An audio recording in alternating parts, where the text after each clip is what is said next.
오늘은 외식과 우상에 대해서 말씀을 나누겠습니다. 먼저 마태복음 6장 1절을 같이 읽겠습니다. 사람에게 보이려고 그들 앞에서 너희 의를 행하지 않도록 주의하라. 그리하지 아니하면 하늘에 계신 너희 아버지께 상을 받지 못하느니라. 아멘. 여러분 삶 가운데 여러분을 고통스럽게 하는 고통의 뿌리는 뭐라고 생각하십니까? 여러분이 살면서 여러분을 비참하게 하고 힘들게 하고 여러분이 마치 아무것도 가진 것이 없도록 느껴지게 하는 그 고통의 뿌리가 오늘 읽은 말씀 가운데 있습니다. 여러분을 작아지게 하고 초라하게 하고 화나게 하고 하나님 앞에 나아가는 것을 막고 가족들과 내가 가진 것들을 소중하게 여기지 못하게 하는 아주 악한 뿌리가 오늘 읽은 말씀 가운데 있습니다. 무엇일까요? 사람에게 보이려고.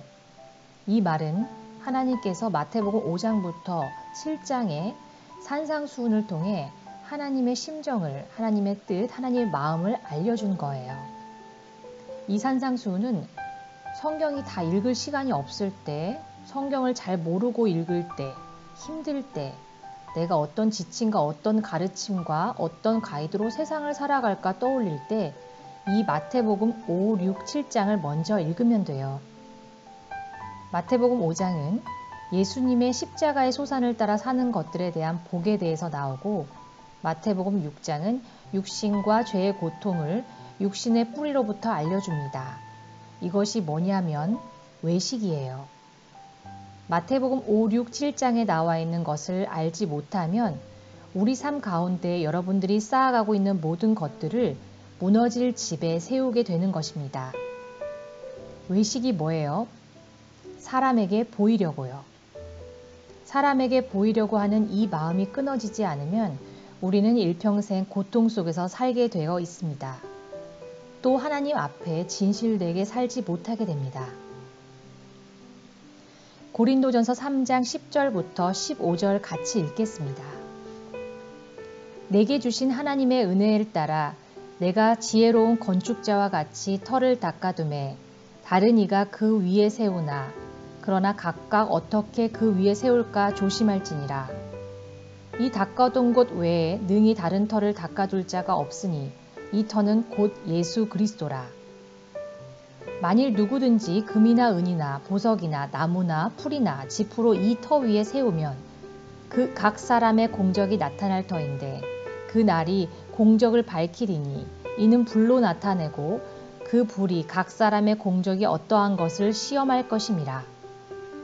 만일 누구든지 그 위에 세운 공적이 그대로 있으면 상을 받고 누구든지 그 공적이 불타면 해를 받으리니 그러나 자신은 구원을 받되 불 가운데서 받는 것 같으리라. 아멘. 하나님은 동기를 보세요. 그래서 여러분이 어떠한 선을 행할 때 외부 사람들이 이것이 선이라고 판단할 수 있지만 하나님은 동기를 보시는 분이기 때문에 이 동기가 마태복음 6장 1절에 나온 사람에게 보이려고 하는 행위라면 우리가 행한 선들은 아무것도 아니에요. 그러면 다른 선의 원칙으로 돌아가면 우리는 선이 있을 수 없는 존재입니다. 선은 오직 하나님으로부터 오는 것이에요. 그러면 만약에 여러분이 했던 모든 선한 행위들이 동기를 돌아본다면 인간으로부터 선이 나올 수가 없습니다. 그럼 하나님께서 받으시는 선은 어떤 선일까요? 오늘 고린도전서 3장 10절에서 15절까지 읽은 말씀에 그 답이 나와 있습니다. 그리스도가 터가 되시고 그 위에 모든 사람들은 집을 세워요. 다 각기 다른 인생의 집들을 세웁니다. 그 재료가 다르다고 이야기해요. 누구든지 금이나 은이나 보석이나 나무, 풀이나 지푸로 이 터 위에 집을 세우는 거예요. 여러분이 예수님을 만나면 예수라는 기반 가운데 여러분의 삶의 집이 지어지는데 여러분의 삶의 행위와 모습이 집으로 지어져서 하나님 앞에 갈 때에 그것이 불로 심판을 받고 거기에서 태워지고 남아있는 것만 하나님께 받으시고 불살라지는 것은 받지 않으신다는 거예요. 그런데 불살라지는 것, 동기가 사람에게 보이려고 하는 이 동기를 가진 행위로는 하나님을 기쁘시게 할 수 없는 거예요. 기독교인이 하나님 앞에 내가 온전한 내 삶의 집을 드리고 싶다는 소망이 생긴다면 이 사람은 무엇부터 바꿔야 하냐면 이 하나님이 어떤 선을 참된 선으로 생각하시는지에 대한 물음을 주목해야 돼요. 자기가 죄인인 것을 깨닫고 참된 회개를 할 때 이 회개를 통한 열매로 이룬 선만 하나님이 받으세요. 그것만 진짜예요. 그냥 내 머리, 내 마음에서 나온 선한 행위들은 100이면 100, 사람에게 보이려고, 내가 인정받으려고 보이려고 한 선일 경우가 대부분이라는 거예요. 하나님이 받으시는 선은 참된 선인데 회개의 열매로 이루어진 선을 하나님이 받으세요. 그래서 마태복음 6장 앞부분에는 하나님께 외식이 끊어진 상태에서 하나님과의 진심의 상태의 교제를 이야기하고 있어요. 그래서 두 가지 말이 반복해서 나오는데요. 첫 번째 말은 사람에게 보이려고 그들 앞에서와 은밀한 중에 보시는 내 아버지께서라는 말입니다. 예수 그리스도를 믿는 우리가 가장 주목해야 될 말들은 사람에게 보이려고와 은밀한 중에 보시는 하나님이라는 그 말이 우리를 떠나지 않아야 해요.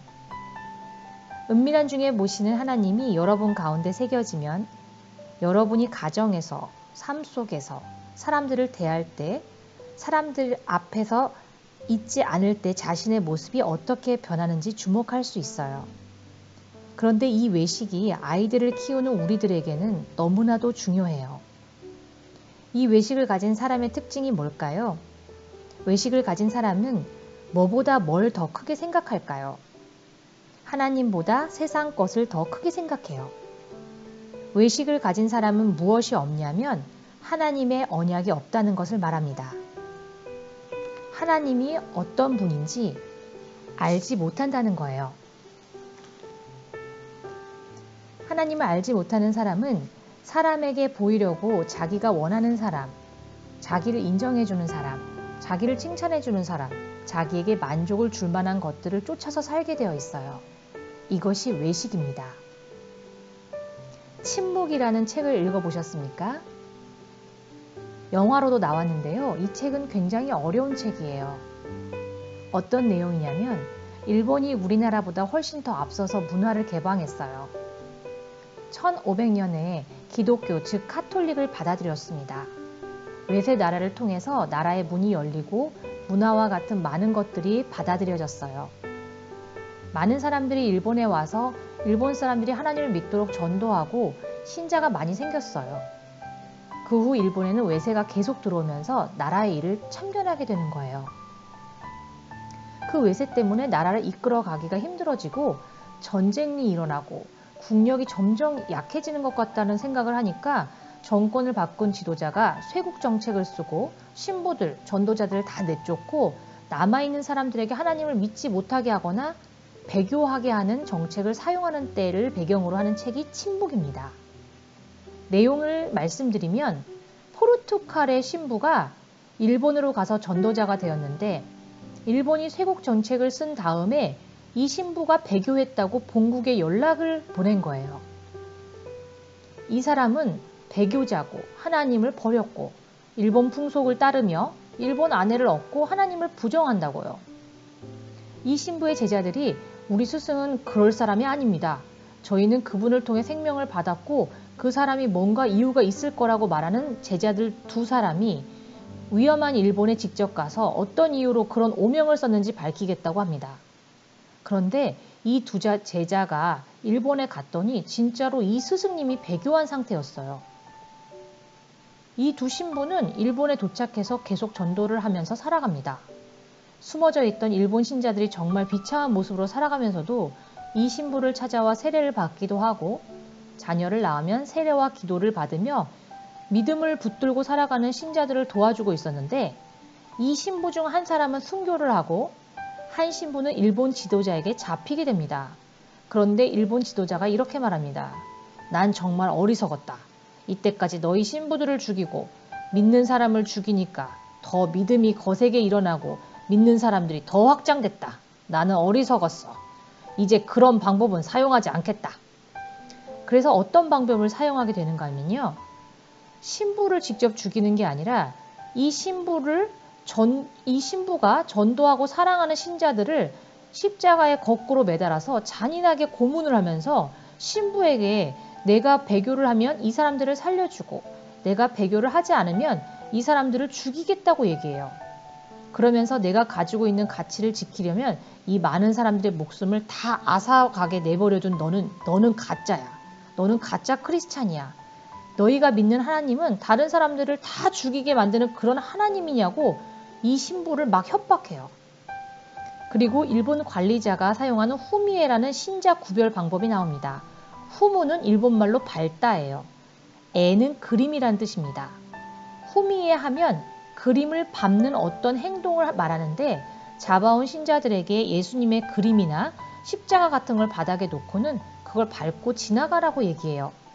밟고 지나가면 배교이고 그걸 밟지 못하면 크리스찬이구나 하고 예수님을 믿는 사람과 안 믿는 사람을 구별하는 방법으로 그림을 밟게 합니다. 그리고 이 신부를 도와주는 기치치로라는 한 일본인이 등장합니다. 이 사람은 밥 먹듯이 배교하는 사람이에요. 그러니까 자기 목숨이 위태로울 때 또 믿는 사람들이 다 위험에 처했을 때 혼자 배교하고 후미에를 해서 계속 살아나는 사람입니다. 기치치로는 이 신부를 계속 쫓아다니면서 회개를 하고 또 따라다닙니다. 처음에 신부가 넌 배교자이니 내 옆에 오지 말라고 말하면 쫓아다니며 계속 도움을 줍니다. 결국에는 이 신부가 어떤 일을 겪냐면요. 같은 성도들이 죽는 것을 보지 못해서 결국에는 후미에, 즉 배교를 하게 됩니다. 이 신부가 순교를 하고 싶은데 일본 관리자들이 순교를 못하게 하는 거예요. 순교의 자유조차 이 신부에게는 없는 것이죠. 그 후 이 신부를 일평생 감시하고 죽지 못하게 하는 일본의 아내를 두고 정기적으로 하나님을 배교하게 합니다. 저는 이 신부가 한 배교의 행위의 관점을 말한 게 아니고요. 이 사람의 마음의 중심을 얘기하는 거예요. 그림을 밟는 배교, 쉽게 얘기하면 우리 옛날 일제시대 때 신사에 절하는 것이죠. 그런데 이 신부는 죽지 못하고 배교 행위를 하면서 나이가 먹을 때까지 엄청난 고통 가운데 삶을 살았어요. 이 신부가 사는 집에는 일본인 어린이들이 찾아와서 배신자, 자기 신을 배신하는 사람 이라고 놀리면서 일평생 조롱당하며 살아갑니다. 앞에 등장한 기치치로, 즉 매일 하나님을 배반하는 사람이 이 신부를 찾아와 당신은 진짜 신부죠. 당신은 진짜 신부니까 나를 회개할 수 있도록 기도해 주십시오 라고 말합니다. 신부는 이 사람을 위해 회개 기도를 해주면서 뭐라고 느꼈을까요? 자기가 배교자라고 생각했던 기치치로 이 사람이나 자기 자신이나 하나님 앞에 늘 똑같은 인간이라는 걸 깨닫고 이 사람 앞에서 울어요. 나를 떠나주지 않아서 고맙다고. 그런데 어느 날 기치치로는 자기 몸 가운데 십자가 표식 같은 걸 아주 깊숙이 숨기고 있다가 사람들에게 들키게 됩니다. 결국 기치치로는 순교를 당하게 됩니다. 그리고 이 신부는 일평생 할아버지가 될 때까지 끝까지 순교당하지 않고 살다가 병으로 죽게 됩니다. 책 내용은 이렇습니다. 침묵. 성도가 고통을 당할 때 하나님은 어디에 계시는가? 하나님은 왜 침묵하시는가? 이게 제목을 나타낸 말입니다. 이 제목을 가지고 이 책을 다 읽고 나면 무엇을 알게 되냐면요. 하나님은 우리의 고통 가운데 함께 계신다라는 답이 나옵니다.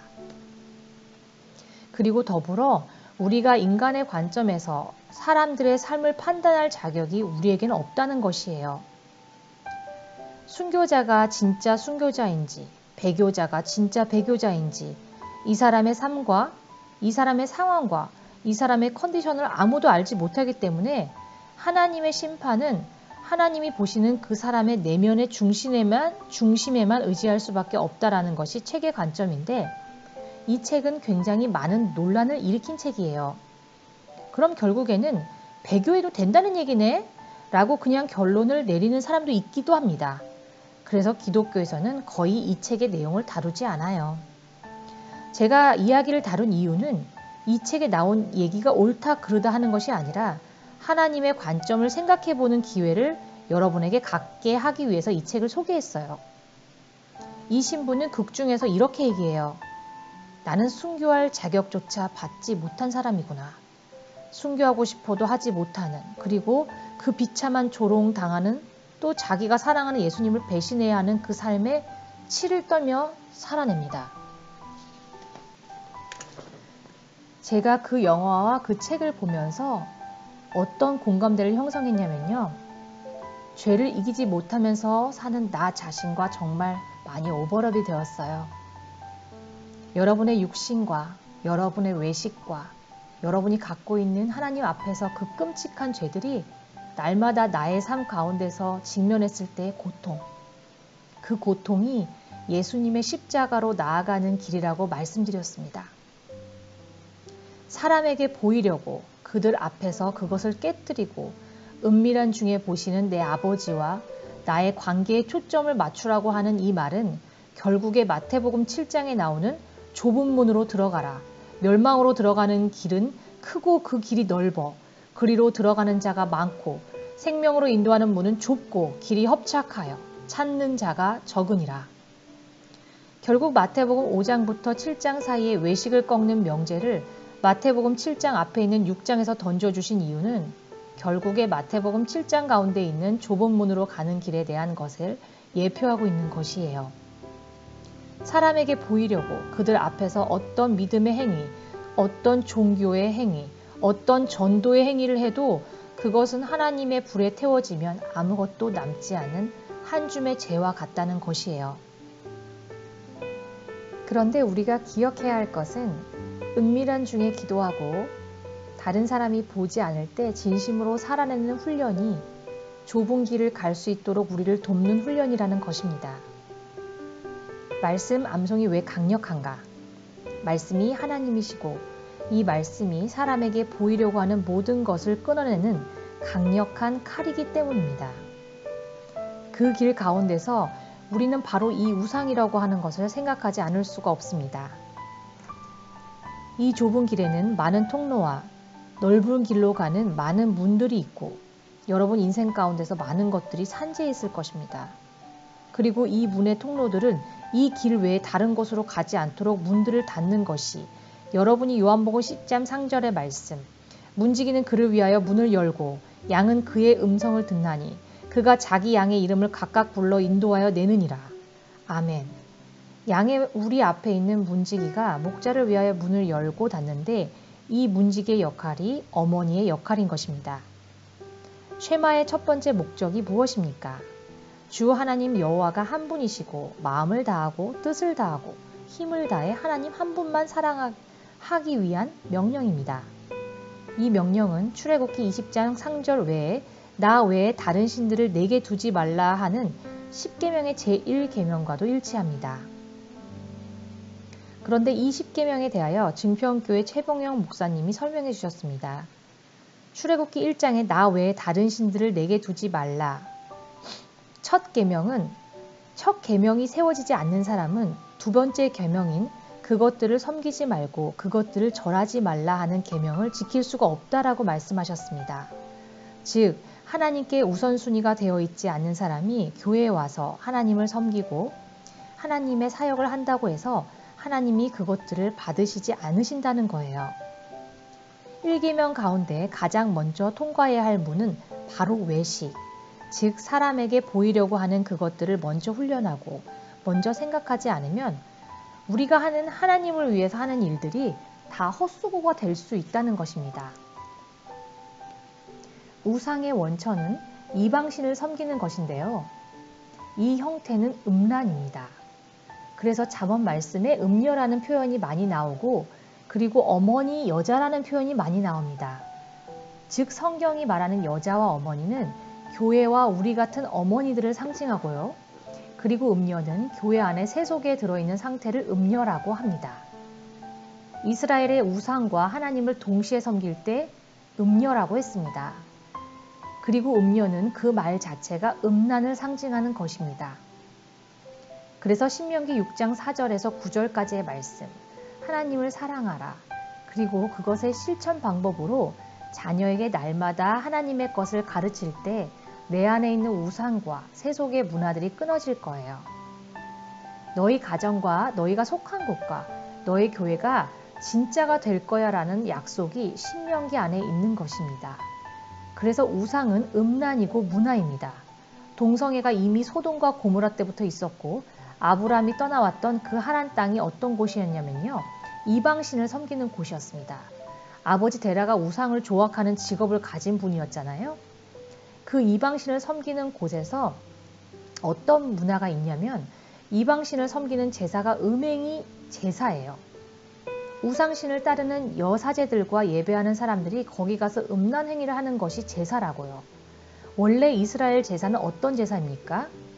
짐승의 목을 따고 불태우고 각을 뜨잖아요. 그런데 이것이 쉽겠어요? 그것을 그 재물 가져간 사람이 하고 제사장은 안수만 하는데 그 힘든 제사를 드리는 사람들이 가서 음행을 하는 제사를 했을 때 너무나 쉽고 너무나 쾌락적이고 너무나 유혹적인 거죠. 그리고 아주 기쁨을 누린 겁니다. 편하게 세상 것을 누리며 즉 그 음행을 막 저지른 거예요. 그 시대의 우상의 제사가 어떤 문화였는지 새 종교 이야기라는 책에 설명되어 있습니다. 그때의 문화는 나라에 온 여자가 정기적으로 그 이방 신전에 가서 앞에 서 있어야 된대요. 그러면 지나가는 남자가 그 여자가 마음에 들어 무슨 표식을 던지면 그 남자와 성관계를 해야 제사로 인정되게 되어요. 그러면 무분별하게 성관계를 해서 생긴 자녀를 낳으면 그 자녀가 귀할까요? 안 귀할까요? 귀하지 않습니다. 그때 무슨 신이 있었냐면요. 몰래 가시죠. 인신제사 아이들을 불태워서 바치게 하는 그 제사를 그 당시에 드린 거예요. 하나님이 그것을 너무나 싫어하셨다는 거예요. 그런데 그때에는 가족 제도가 있었겠습니까? 없었겠습니까? 가족 제도도 없었습니다. 그런데 아내는 있어야 되잖아요. 그래서 어떻게 했을까요? 그때부터 아내를 돈을 주고 사오는 거예요. 지참금을 내고 아내를 사오는 그 제도는 결국 가족 제도를 부정하는 제도였습니다. 이 문화에서 가족이라는 것은 우리 집을 관리하는 여자를 데려오는 것이지 남편과 아내의 가운데 진짜 있어야 할 정절이나 보호가 하나도 없는 관계였던 것입니다. 이 아브라함이 살았을 때예요. 하나님이 아브라함을 하란 땅에서 불러내셔서 언약을 주셨는데 언약을 어떻게 주셨어요? 그 가정에 주셨잖아요. 사라와 아브라함에게 동등하게 주셨습니다. 그리고 아내가 남편에게 복종하고 남편 한 분만 사랑하는 것, 또 남편이 아내만을 사랑하고 자기 몸을 아내에게 주장하는 것으로 우상이 다 차단되는 것이에요. 언약을 따르고 그것을 귀중하게 여기는 사람은 음란한 곳에 가서 그 제사를 드리지 못하는 것이죠. 자기 자녀로 하나님께서 하나님 나라를 이루시겠다는데 이런 음란한 일을 할 수 있습니까? 없습니까? 안 되는 거죠. 하나님께서는 가정이라고 하는 곳 가운데 모든 우상을 깨트릴 수 있는 엄청난 메커니즘과 권세를 주셨어요. 그래서 우리 가정으로부터 하나님 나라의 교회가 시작되는 거예요. 그리고 교회인가 아닌가를 알 수 있는 것은 교회 자체 가운데 생명이 있고 번성하고 끊어지지 않는 곳이 교회예요. 교회가 가정으로 이루어지지 않는 곳은 교회가 아니에요. 들어갔다 나갔다 하고 사람들이 모였다가 금방 흩어지는 것은 엄밀히 말하면 교회가 아니에요. 그냥 양육처 학교인 거죠. 교회는 교회 자체만으로도 생육하고 번성해서 하나님 나라를 이루도록 하나님이 약속하셨고 그런 구조를 가지라고 알려주셨어요. 남편과 내가 하나님 안에서 하나가 되고 자녀에게 하나님의 언약을 가르치고 자녀를 통해서 하나님의 믿음이 전수되면 아브라함 한 사람을 통해서 지금 이방인 우리에게까지 믿음이 미친 것처럼 하나님이 한 명을 통해 민족을 이루고 하나님 나라를 어떻게 확장하실 것인가에 대한 그림을 그려주신 거예요. 그런데 많은 교회들이 이 하나님의 약속을 잊어버렸어요. 다음 세대에 자기 자녀에게 말씀을 가르치는 일을 하지 않았어요. 그래서 미국 교회도 영국 교회도 유럽 교회도 그렇게 많이 번성했을 때가 있었지만 세기가 지나니까 다 교회가 어떻게 됐습니까? 빈 곳이 되어버렸어요. 그래서 하나님 나라의 교회가 정체성인 내가 교회인가? 내가 진짜 하나님의 나라인가? 내가 진짜 하나님의 사람인가를 증명하는 것은 여러분의 대가 아니에요. 여러분의 자녀가 똑같이 교회를 다니고 하나님을 믿고 하나님을 사랑하면 그때 여러분이 교회가 되는 거예요. 하나님의 교회는 그런 것입니다. 지금 우리가 섬기고 사랑하는 이 교회가 진짜 교회가 되려면 50년 뒤에 우리 믿음의 장년들이 당연히 다 늙고 이 교회를 이끌어가지 못할 때 우리 자녀들이 이 교회에 남아서 이 교회를 이끌어가야 이 교회가 진짜 교회인 것입니다. 교회 정체성이 바로 이런 것입니다. 하나님께서 아브라함에게 주신 약속은 아브라함이 이삭에게, 이삭이 야곱에게, 야곱이 요셉에게 하나님의 자녀라고 하는 정체성이 자녀와 자녀를 통해서 계속해서 이루어졌고 그것을 믿고 받아들이는 이방인인 우리들에게도 동일한 언약이 적용된다고 우리가 암송한 로마서 4장에서 우리에게 말씀해 주셨습니다. 그리고 히브리서 8장을 암송했습니다. 그 말씀의 언약의 전제에는 우리 모두에게 예수 그리스도가 계신 것입니다. 즉 새 언약을 소망하며 날마다 말씀을 가지고 내 육신의 본 죄를 깨닫고 회개하며 살아가는 삶이 참된 선이라고 말씀하십니다. 왜 우상을 가정에서만 막을 수밖에 없을까요?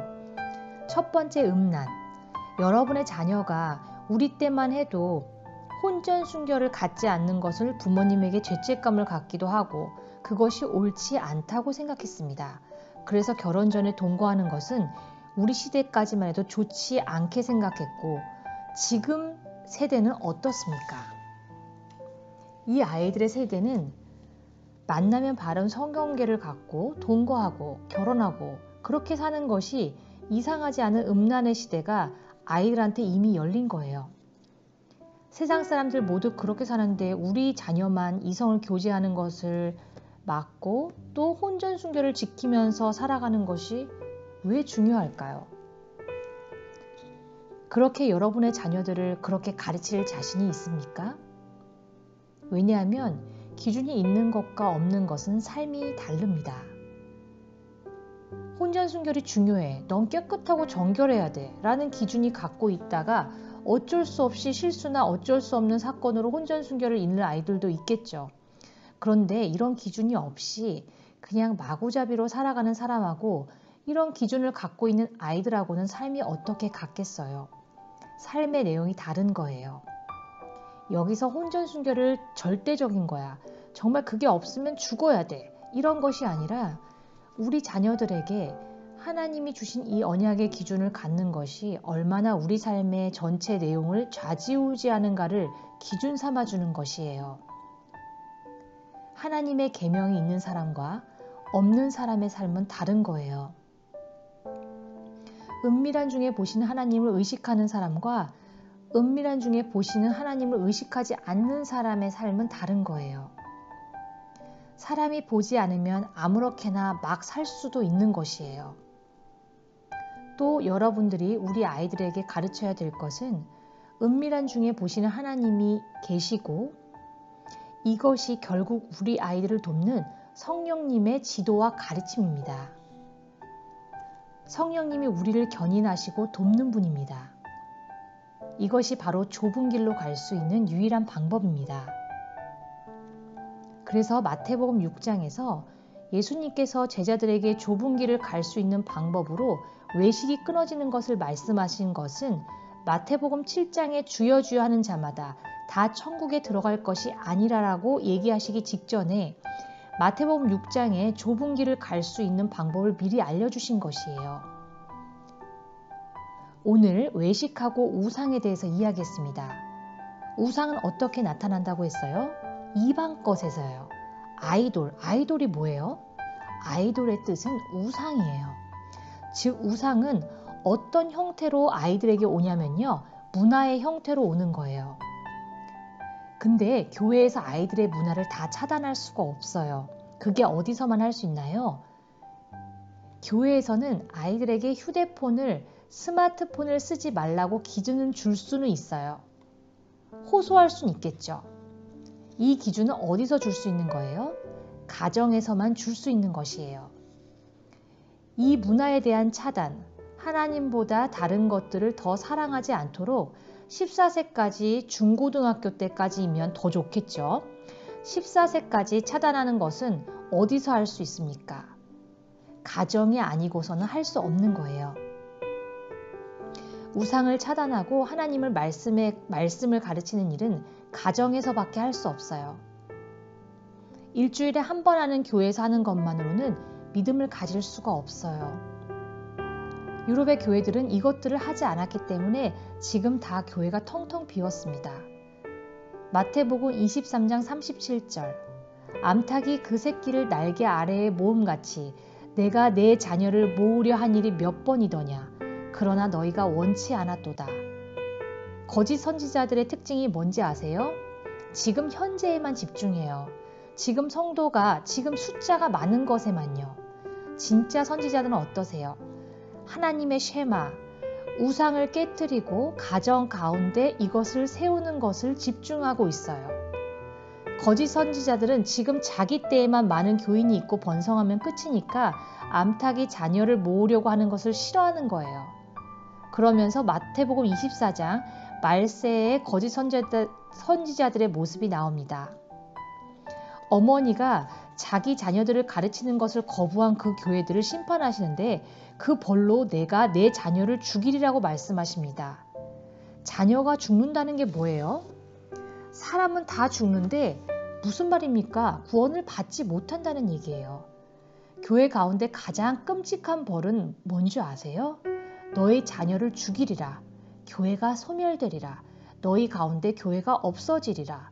그런데 교회는 하나님이 마지막 때에 교회를 사랑하셔서 일하시고 교회를 통하여 어둠의 권세를 물리치는 아주 중요한 곳인데 사단이 어떻게 한다고요? 문화와 음란으로 그런 것들을 우리 자녀에게서 빼앗아가는 거예요. 귀한 자녀들, 하나님의 귀한 자녀들을 지키려면 어떻게 해야 돼요? 가정에서 엄마 아빠가 이 문화를 통해 들어오는 음란을 막고 하나님의 계명 가운데로 들어가야 되는 거예요. 그리고 우리가 지금 암송학교에서 우리 자녀뿐 아니라 우리 세대 아이들을 모아다가 하나님의 계명을 가르치고 이 아이들을 진짜 교회 가운데로 인도하여 좁은 길을 가는 것입니다. 암송하는 아이들이 많지 않아요.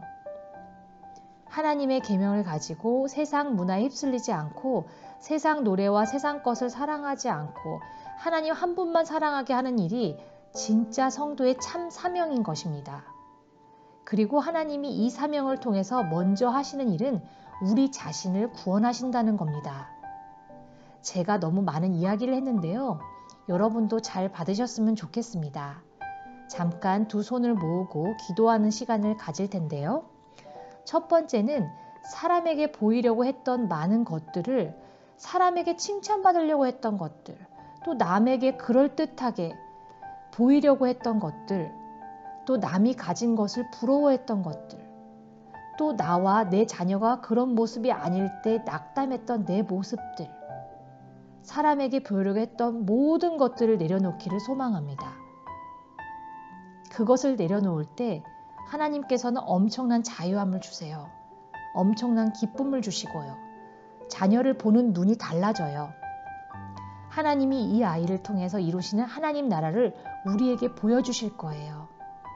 아브라함 한 사람을 통해서 이방인인 우리가 예수 그리스도를 믿고 구원의 좁은 길을 열심히 달려가는 것처럼 우리 자녀 한 명을 통해서 하나님 나라를 이루시고 어둠의 권세를 물리치시고 힘 있는 교회가 되게 하시고 믿지 않는 사람들에게 등불이 되게 이 아이들을 사용하실 것입니다.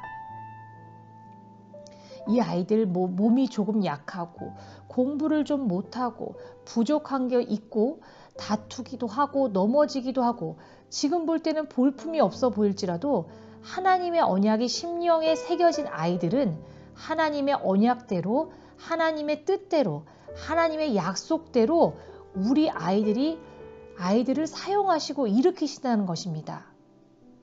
절대로 악한 것에게, 음란한 것에게, 세상 것에 하나님의 자녀를 빼앗기지 않을 것입니다. 이 아이들을 주께로 돌이켜 주시고 아이들을 회복시켜 주실 것을 믿습니다. 저희 가운데 사람에게 보이려고 했던 그 모든 것을 다 내려놓고 하나님이 주시는 참 소망으로 들어가기를 소망합니다. 그리고 내 안의 우상, 내가 더 섬기고 더 좋아하고 갖기 원했던 모든 것들을 주 앞에 내려놓기를 원합니다. 여러분 가정에서 날마다 예배하십시오. 은밀한 중에 보시는 아버지께 드리는 예배, 우리 가정의 모든 것을 하나님께 올려드리는 예배, 죄와 연약함과 부끄러움과 초라한 모든 것을 드리는 예배를 멈추지 마시고 아이들의 생명의 말씀을 날마다 먹이고 그 예배 가운데 주 앞에 엎드리십시오. 주 앞에 자녀를 구하고 생명을 구하고 좁은 길을 갈 수 있는 힘을 구하고 또 그 길을 보여달라고 그 길에 떠나지 않게 해달라고 부르짖는 어머니가 되어주십시오. 그리하면 하나님께서 여러분의 가정에 진짜 힘을 주실 것인데 그것은 보이지 않는 것이요 사람으로서는 깨닫지도 못하는 것이요 높은 곳에 있는 걸음들을 여러분에게 허락하실 것입니다. 그리고 보이는 모든 것들이 여러분들을 우는 사자와 같이 공격하고 여러분을 쓰러뜨리고 낙담시키고 힘없게 한다 할지라도 내면 가운데 심기워진 하나님의 언약이 여러분들을 일으키고 여러분의 자녀들을 일으킬 것입니다. 그리고 하나님께로 데려갈 것입니다. 절대 하나님의 선 밖으로 하나님의 지경 밖으로 나가지 않도록 우리에게 심겨진 말씀이 일할 것입니다. 아멘.